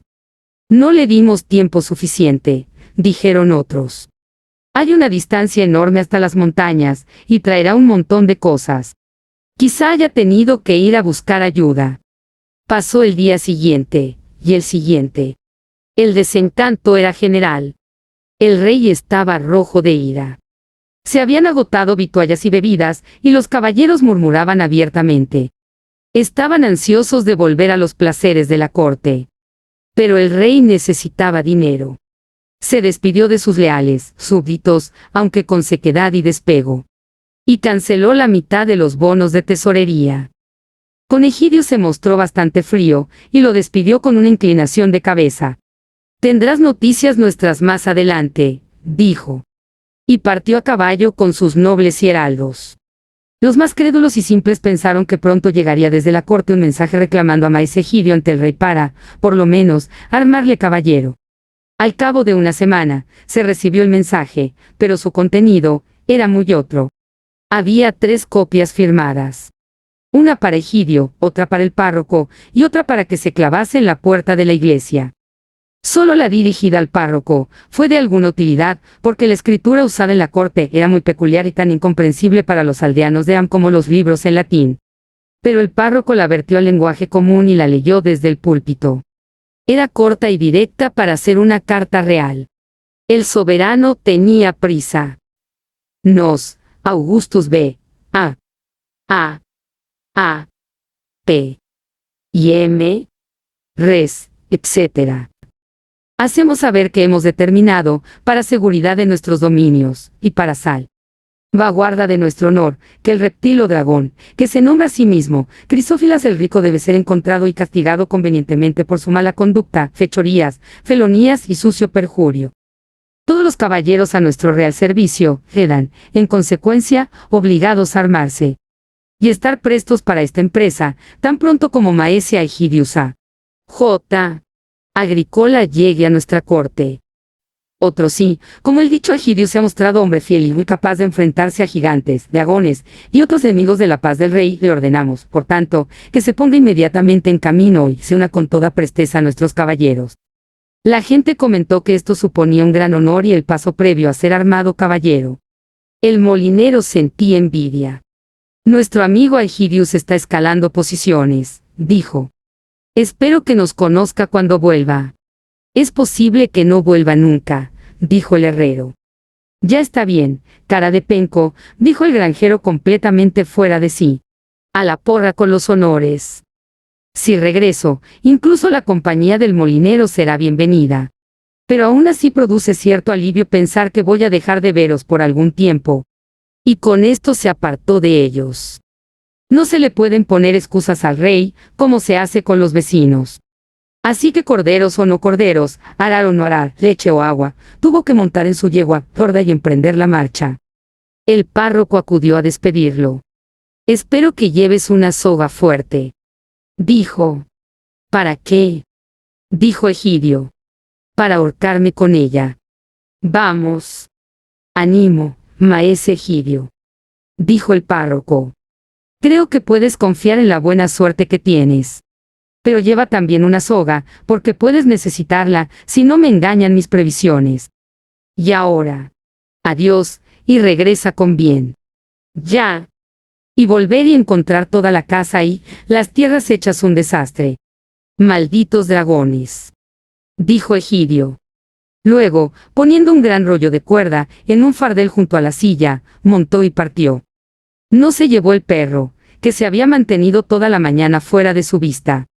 Pero en cuanto se hubo marchado, Dram se arrastró hasta la casa y se quedó allí, aullando y aullando toda la noche, a pesar de la tunda de palos que recibió.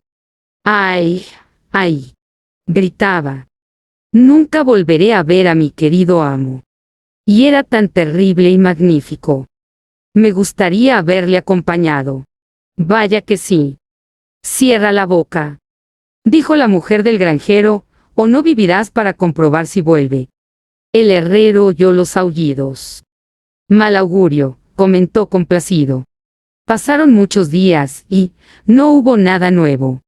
Cuando no hay noticias, malo, dijo, y se puso a cantar. Egidio el granjero llegó a la corte cansado y cubierto de polvo. Pero los caballeros, con sus pulidas armaduras y luciendo brillantes yelmos, se encontraban ya junto a sus caballos. La llamada del rey al granjero y su inclusión en la expedición habían molestado a los nobles, que se empeñaron en cumplir literalmente las órdenes recibidas y ponerse en marcha en cuanto Egidio llegara. El pobre hombre apenas tuvo tiempo para engullir unas sopas de vino, antes de encontrarse de nuevo en camino. La yegua se sintió ofendida. Por fortuna no pudo expresar lo que pensaba del rey, que era algo altamente ofensivo. Estaba ya bien entrado el día. Demasiado tarde para comenzar ahora la caza del dragón, pensó Egidio. Pero no fueron muy lejos. Los caballeros, una vez en camino, no mostraban ninguna prisa. Cabalgaban a su capricho, mezclados en desordenada hilera, caballeros, escuderos, siervos y jamelgos cargados con el bagaje y Egidio arrastrándose detrás sobre su cansada yegua. Cuando llegó el atardecer, hicieron alto y montaron las tiendas. Nadie había tenido en cuenta al granjero, por lo que tuvo que tomar prestado lo que pudo. La yegua estaba indignada y se retractó de su alianza con la casa de Augustus Bonifacius. Al día siguiente cabalgaron durante toda la jornada. Al tercero percibieron en la distancia las inciertas e inhóspitas montañas. Al poco se encontraron en regiones en las que la soberanía de Augustus Bonifacius era poco más que nominal. Cabalgaron entonces con mayores precauciones y se mantuvieron agrupados. El cuarto día alcanzaron las colinas salvajes y los límites de las inquietantes tierras donde moraban, se decía, criaturas legendarias. De repente, uno de los que marchaban en cabeza descubrió huellas ominosas sobre la arena, al lado de un riachuelo. Llamaron al granjero. ¿De qué son, maese Egidio?, le preguntaron. Huellas de dragón, contestó. Ponte en cabeza, dijeron ellos. Así que cabalgaron hacia el oeste, con Egidio al frente, y todas las anillas iban sonando sobre su jubón de cuero. Claro que poco importaba, porque todos los caballeros marchaban hablando y riendo, y un juglar que con ellos iba entonaba una canción. De cuando en cuando se unían todos al estribillo, y lo cantaban juntos, muy alto y recio. Resultaba enardecedor, porque la canción era buena. Había sido compuesta muchos años antes, en aquellos tiempos en que las batallas eran más frecuentes que los torneos. Pero era una imprudencia. Todas las criaturas de la región se enteraron de su llegada y en todas las cavernas del oeste los dragones aguzaron las orejas. Ya no había ninguna posibilidad de sorprender al viejo Crisófilas dormitando. Fortuitamente o porque le vino en gana, cuando se encontraron por fin bajo la sombra misma de la oscura montaña, la yegua de Egidio el granjero se puso a cojear. Habían comenzado a cabalgar por senderos empinados y pedregosos, ascendiendo con trabajo y creciente inquietud. Poco a poco se fue quedando rezagada en la fila, tropezando y renqueando con un aspecto tan patético y triste que al fin Egidio se sintió obligado a descabalgar y seguir a pie. Pronto se encontraron los últimos, entre las acémilas. Pero nadie se enteró. Los caballeros iban discutiendo aspectos de protocolo y etiqueta que absorbían su atención. De otra forma hubieran notado que las huellas de dragón eran ahora numerosas y patentes. Habían llegado, en efecto, a los lugares que Crisófila recorría con frecuencia o en los que descansaba después de su ejercicio diario al aire libre. Las colinas más bajas y los ribazos de ambos lados del camino aparecían pisoteados y requemados. Había muy poca hierba y los retorcidos muñones de brezos y aliagas destacaban ennegrecidos sobre amplias zonas de ceniza y tierra calcinada. Aquellos parajes habían sido durante muchos años el campo de esparcimiento del dragón. Sobre ellos se alzaba una oscura pared montañosa. Egidio iba preocupado por su yegua, pero contento de la excusa que le proporcionaba para no continuar tan destacado. No le había complacido en absoluto encabezar semejante cabalgata en aquellos lugares amenazadores y hostiles. Poco después se sintió mucho más contento aún, y tuvo razones para dar gracias a su fortuna y a su yegua. Porque justo hacia mediodía era la fiesta de la Candelaria y el 7º día de viaje. Tajarrabo saltó de la vaina y el dragón de su cubil. Sin aviso ni formalidad alguna, avanzó reptando para presentar batalla. Se abalanzó rugiente sobre ellos. Lejos de sus dominios, no se había mostrado demasiado valiente, a pesar de su antiguo e imperial linaje. Pero ahora lo embargaba la ira, porque estaba luchando a las puertas mismas de su casa y en defensa de todos sus tesoros. Salió tras el reborde de una montaña como un torrente de rayos, con el estruendo de una galerna y una ráfaga de fuego relampagueante. La discusión sobre el protocolo quedó cortada en seco. Todos los caballos se apartaron a uno u otro lado, y algunos de los jinetes acabaron desmontados. Las acémilas, la impedimenta y los siervos dieron media vuelta y salieron corriendo. Ellos no albergaban duda alguna sobre el orden de prioridad. De pronto una nube de humo los envolvió a todos y, desde su interior, el dragón cargó contra la cabeza de la fila. Varios caballeros resultaron muertos, sin tener ocasión de poder lanzar un desafío formal. Y varios otros derribados con caballo y todo. En cuanto a los demás, sus corceles decidieron por ellos, dando media vuelta y saliendo disparados, llevándose a sus dueños de grado o por fuerza. Bien es cierto que la mayoría lo estaba deseando. Pero la vieja yegua torda no se movió. Puede que temiera romperse las patas en el pedregoso y empinado sendero. Quizás se encontraba demasiado cansada para salir corriendo. Además estaba profundamente convencida de que un dragón, cuando utiliza las alas, es más peligroso detrás de ti que delante, y necesitaba más velocidad que un caballo de carreras para que la huida tuviese éxito.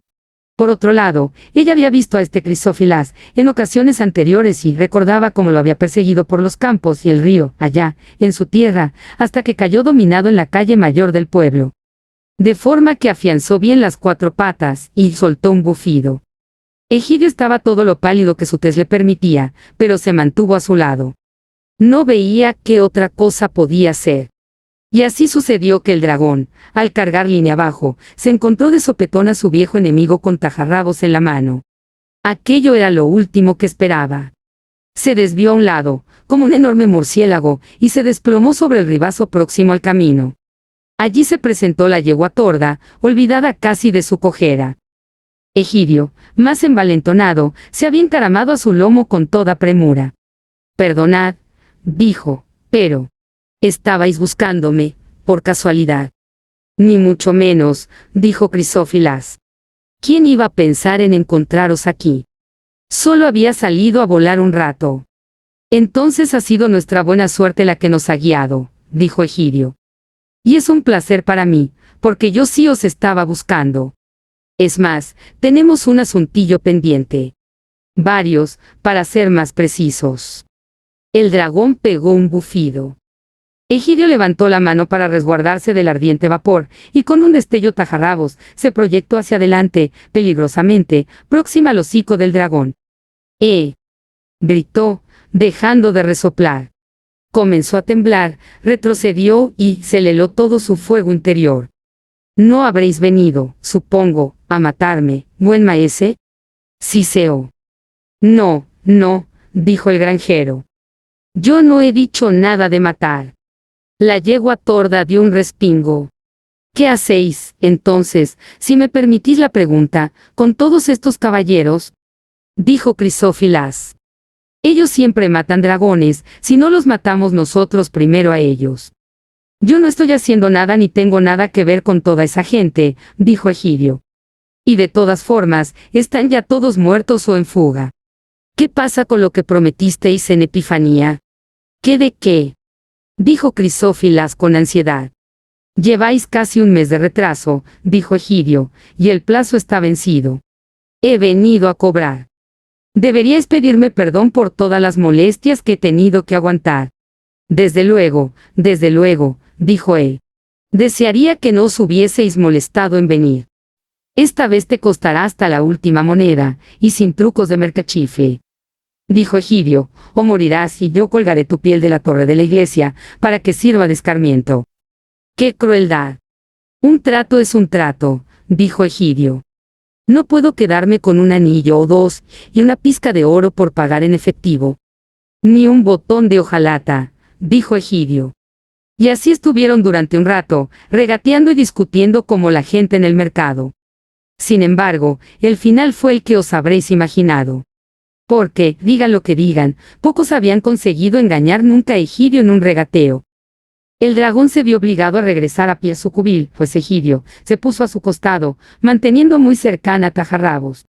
El sendero, que zigzagueaba montaña arriba, era tan estrecho que malamente cabían los dos. La yegua subía justo detrás y parecía muy pensativa. Eran 5 millas, todo un paseo de dura marcha. Y Egidio caminaba con esfuerzo, soplando y resoplando, pero sin quitarle ojo al dragón. Por fin llegaron a la boca de la cueva, en el lado oeste de la montaña. Era enorme, negra y amenazadora, y sus puertas de cobre giraban sobre grandes pilares de hierro. Era patente que en tiempos hacía mucho olvidados había sido una morada rica y ostentosa, pues los dragones no levantan tales construcciones ni cavan semejantes galerías, sino que habitan, cuando les es posible, en los mausoleos y criptas de señores poderosos y gigantes de antaño. Las puertas de esta profunda mansión se abrieron de par en par, y a su sombra hicieron alto. Hasta entonces Crisófilas no había tenido oportunidad de escapar, pero al verse a las puertas de casa dio un salto y se dispuso a precipitarse dentro. Egidio el granjero le golpeó de plano con la espada. «Ojo», le dijo. «Antes de que entres quiero decirte una cosa. Si no sales pronto y con algo que merezca la pena, entraré a buscarte y para empezar te cortaré la cola». La yegua dio un resoplido. No podía imaginarse a Egidio bajando solo a la madriguera de un dragón ni por todo el oro del mundo. Pero Crisófilas estaba dispuesto a creerlo a la vista del brillo y filo de tajarrabos. Y es posible que tuviese razón, y que la yegua, con toda su sabiduría, no hubiese comprendido aún la transformación de su amo. Egidio estaba ayudando a su propia suerte, y tras 2 encuentros comenzaba a imaginarse que no había dragón capaz de hacerle frente. Y bien, allí estaba Crisófilas otra vez al cabo de poquísimo tiempo, con 20 libras de a 12 onzas, en oro y plata y un cofre de anillos, collares y otras alhajas. «Aquí está», dijo. «¿Dónde?», inquirió Egidio. «Esto no es ni la mitad del pago, si es a lo que te refieres. Y juraría que tampoco la mitad de lo que posees». «No, no, por supuesto», dijo el dragón, bastante inquieto al comprobar que el ingenio del granjero parecía haberse agudizado desde que se vieran en el pueblo. «Claro que no. Pero no puedo sacarlo todo de una vez». «Ni de 2, aseguraría yo», dijo Egidio. «Adentro de nuevo, y vuelve rápido, o te haré probar el acero de tajarrabos». «No», protestó el dragón. Y se lanzó cueva adentro, volviendo a salir a toda velocidad.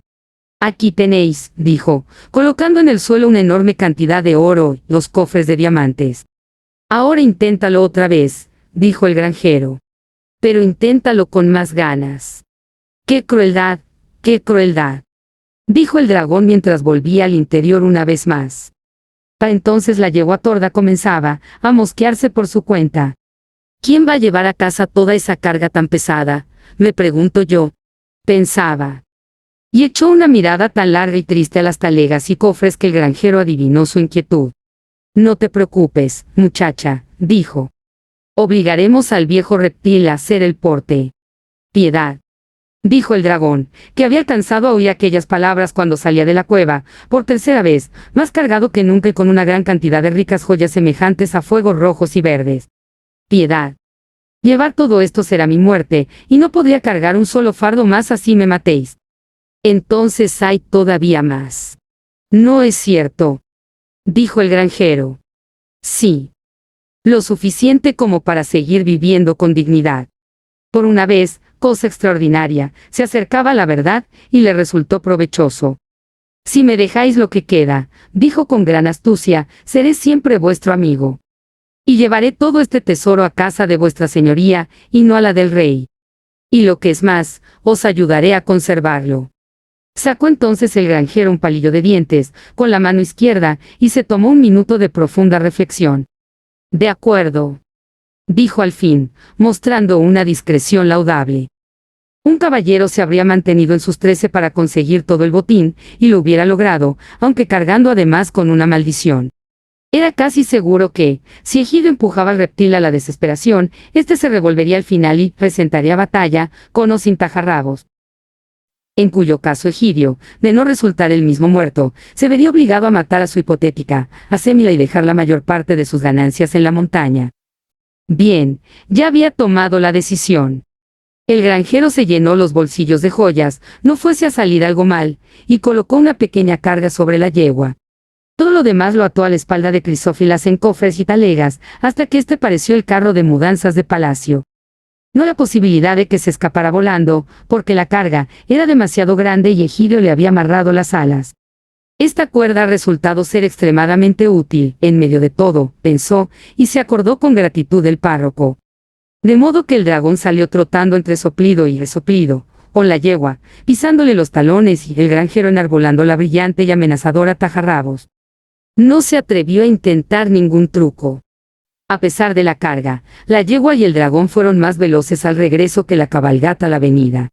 Porque maese Egidio tenía prisa y no era la razón de menos peso que escasease la comida en sus alforjas. Tampoco confiaba mucho en Crisófilas, después de haber quebrantado juramentos y compromisos solemnes, y se preguntaba cuánto más podría avanzar de noche sin peligro de muerte o de pérdidas irreparables.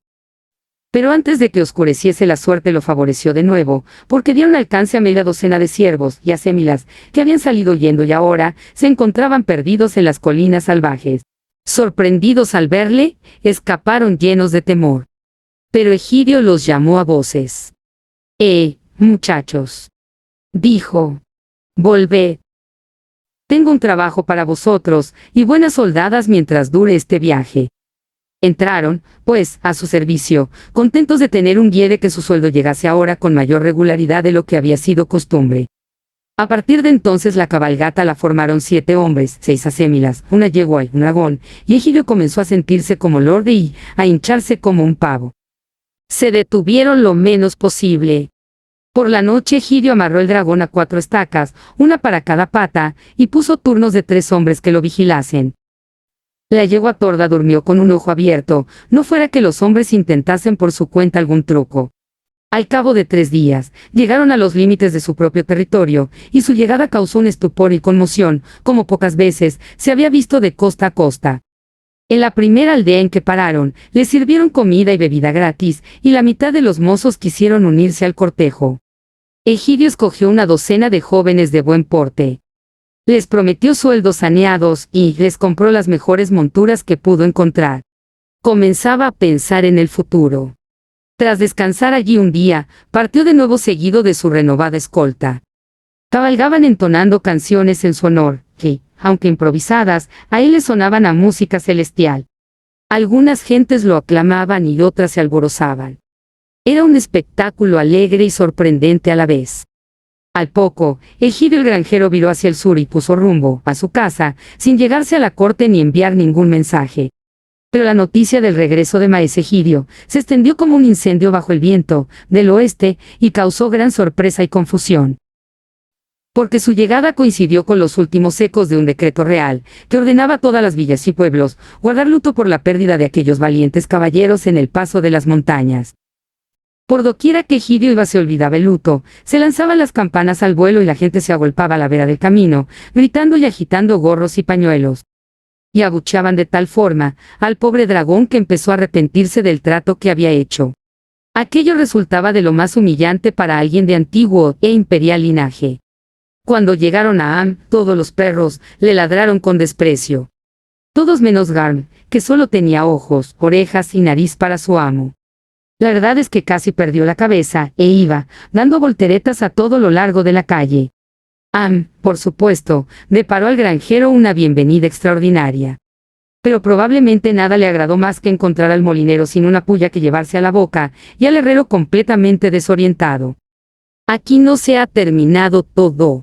Recordad mis palabras, dijo. Pero no encontró nada peor que pronosticar y movió la cabeza con pesadumbre. Egidio, con sus 6 hombres, la docena de garridos mozos, el dragón y demás, subió colina arriba y allí permaneció durante algún tiempo. Solo el párroco recibió invitación para visitarlo en casa. Pronto llegaron las noticias a la capital y la gente, olvidando el luto oficial e incluso sus propios quehaceres, se echó a la calle. Todo eran voces y algarabía. El rey se encontraba en su mansión, mordiéndose las uñas y mesándose la barba. Entre el desconsuelo y la rabia y la preocupación financiera, se había puesto de un humor tan negro que nadie se atrevía a hablarle. Por fin el jolgorio de la calle llegó a sus oídos. Aquello no sonaba a lamentaciones ni a llanto.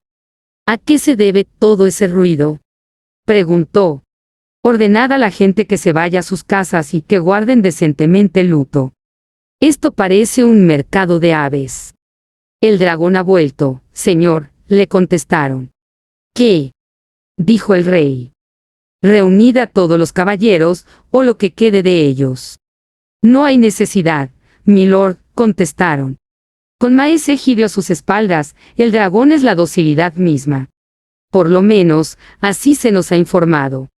Las noticias acaban de llegar y son contradictorias.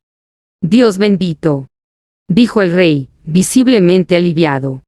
Y pensar que habíamos ordenado celebrar pasado mañana un oficio fúnebre por ese individuo. Que lo supriman. ¿Hay alguna noticia de nuestro tesoro?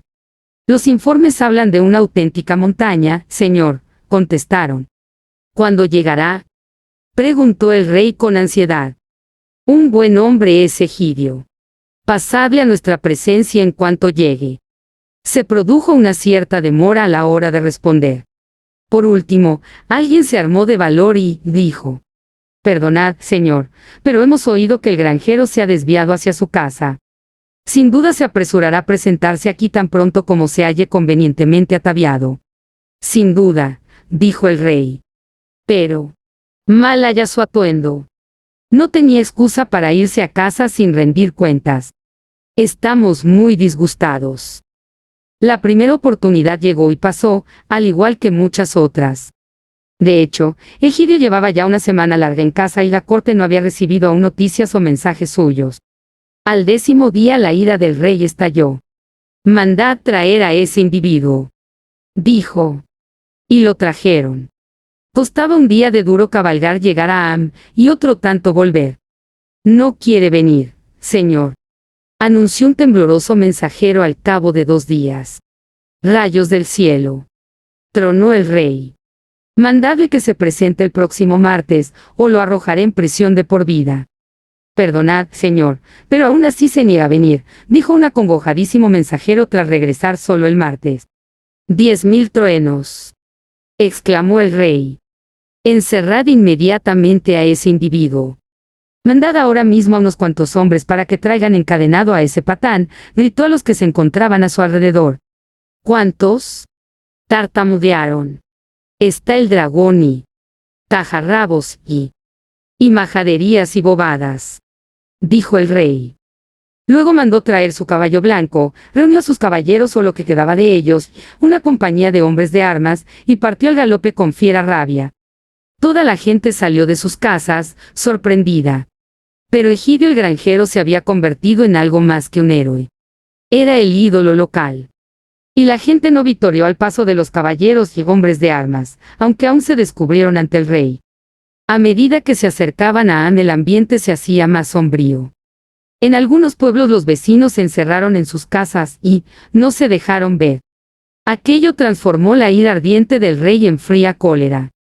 Su aspecto era torvo cuando llegó al galope hasta el río, tras el que se encontraba Naam y la casa del granjero. Había pensado poner fuego al lugar. Pero allí estaba Egidio, en el puente, sobre su yegua torda y con tajarrabos al puño. No había nadie más a la vista, a excepción de Garm, echado sobre el camino. Buenos días, señor, dijo Egidio, alegre como unas Pascuas y sin esperar a que le dirigiese la palabra. El rey le lanzó una fría mirada. Tus maneras no son las más apropiadas ante nos, dijo, pero eso no te excusa de presentarte cuando se te llama. No pensaba hacerlo, señor. Eso es todo, dijo Egidio. Tengo asuntos propios en los que ocuparme, y ya he desperdiciado mucho tiempo en vuestro servicio. 10.000 truenos, contestó el rey, otra vez rojo de ira. Al demonio contigo y tu insolencia. Después de esto no obtendrás recompensa ninguna y serás muy afortunado si escapas a la horca. Porque te haré ahorcar a menos que supliques nuestro perdón aquí, ahora, y nos devuelvas la espada. ¿Cómo? Dijo Egidio.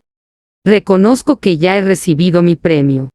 Lo que se da no se quita, decimos aquí. Y estoy seguro de que Tajarrabos está mejor en mis manos que en las de vuestra gente. Y, por cierto, ¿a qué se debe tanto caballero y soldado? Si venís de visita, con menos hubieseis sido bien recibidos.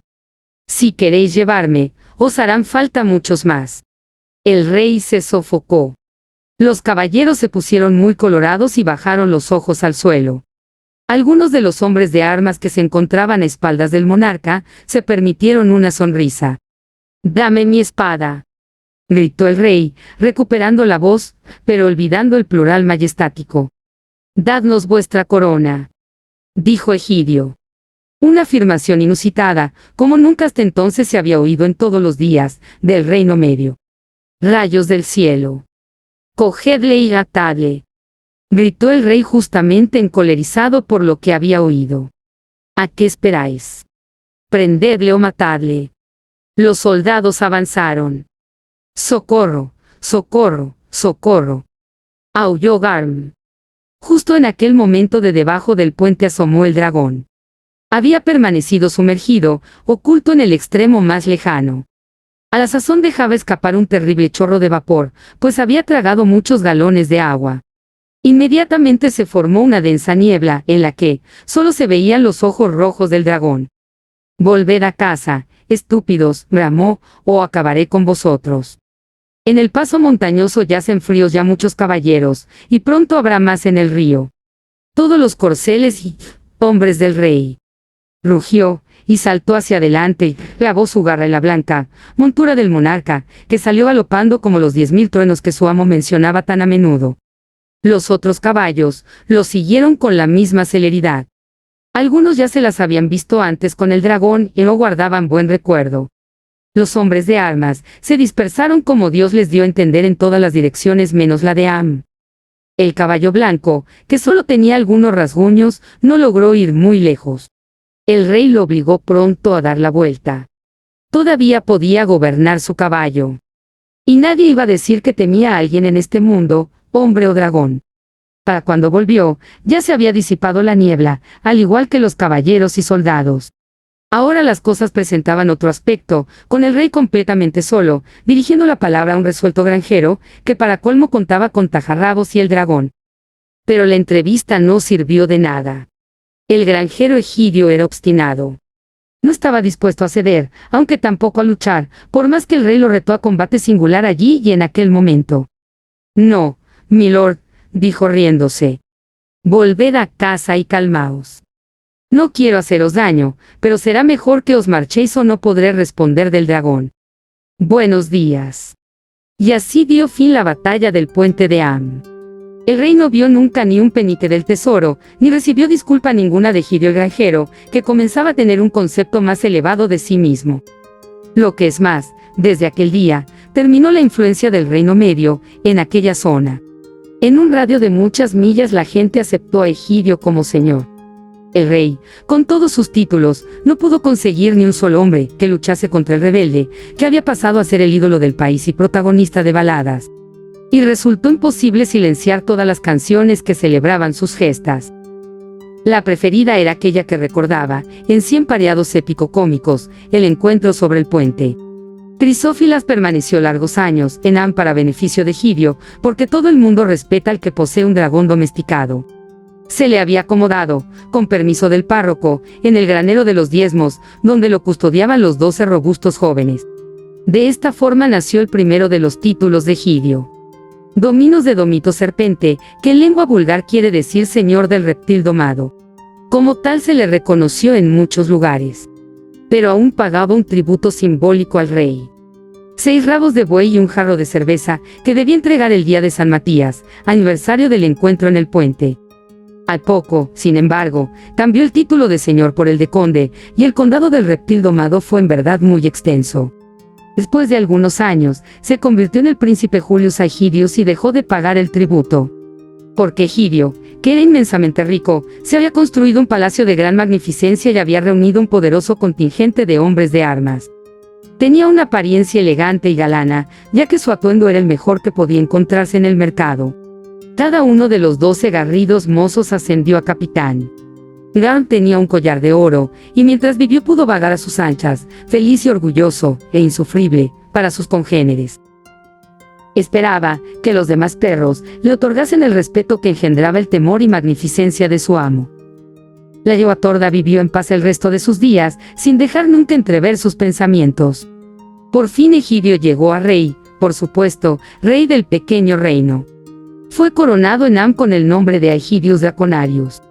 Pero se le conocía más bien como el buen Egidio el del dragón. Como la lengua vernácula se puso de moda en la corte, no utilizó el latín en ninguno de sus discursos. Su mujer resultó una reina de amplio relieve y majestad, y llevó con mano firme la economía doméstica. No había modo de buscarle la vuelta a la reina Águeda. Y se comprende, si se tiene en cuenta el volumen de la dama. Y así Egidio se hizo por fin viejo y venerable, con una barba blanca que llegaba hasta sus pies y una corte respetable, en la que el mérito con frecuencia recibía su recompensa y una orden de caballería completamente nueva. Los guardianes del dragón, con este animal por emblema. Los 12 jóvenes garridos fueron los miembros fundadores. Hay que admitir que en gran medida Egidio debió su engrandecimiento a la suerte, aunque también demostró sentido común a la hora de sacarle partido. Tanto la fortuna como el buen sentido lo acompañaron hasta el fin de sus días, para cumplido beneficio de sus amigos y vecinos. Compensó con munificencia al párroco, e incluso el herrero y el molinero tuvieron su parte. Porque Egidio podía permitirse el lujo de ser generoso. Pero tan pronto como llegó a rey, dictó una ley severísima contra las profecías de mal agüero, e hizo de la molienda un monopolio real. El herrero cambió su trabajo por el de enterrador, pero el molinero se convirtió en un obsequioso servidor de la corona. El párroco llegó a obispo, estableció su sede en la iglesia de Am, tras una adecuada ampliación. Los Draconari, guardianes del dragón, edificaron en honor de este, origen de su fortuna y fama, una gran mansión a unas 4 millas al oeste de Am, sobre el lugar en que Egidio y Crisófilas se habían encontrado por primera vez. En todo el reino, se conoció aquel lugar como Aula Draconaria, o en lengua vernácula, Palacio del Dragón, en recuerdo del rey y su estandarte. La faz de la tierra ha cambiado desde entonces y han surgido y se han eclipsado muchos reinos. Han caído los árboles y los ríos han modificado su curso. Solo quedan las montañas y aún estas erosionadas por los vientos y las lluvias. Pero en los días de que habla esta historia el Palacio del Dragón fue sede real y el estandarte con su figura ondeaba sobre los árboles.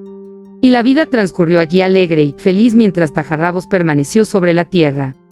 Una y otra vez Crisófilas pedía la libertad. Y su alimentación resultaba demasiado costosa, ya que continuaba creciendo, pues los dragones lo hacen a lo largo de toda su vida, lo mismo que los árboles. Así que después de unos cuantos años, cuando Egidio ya se sintió seguro en el trono, dejó al pobre reptil volver a su casa. Se separaron con manifestaciones de mutua estima y un pacto de no agresión por ambas partes. En lo más negro de su corazón, el dragón sentía por Egidio toda la simpatía que uno de su especie puede sentir hacia los demás. Después de todo estaba Tajarrabos. Podían haberle quitado la vida con facilidad, e incluso todo su botín. Porque resultaba que aún tenía un buen montón de riquezas en su cueva, como Egidio había sospechado.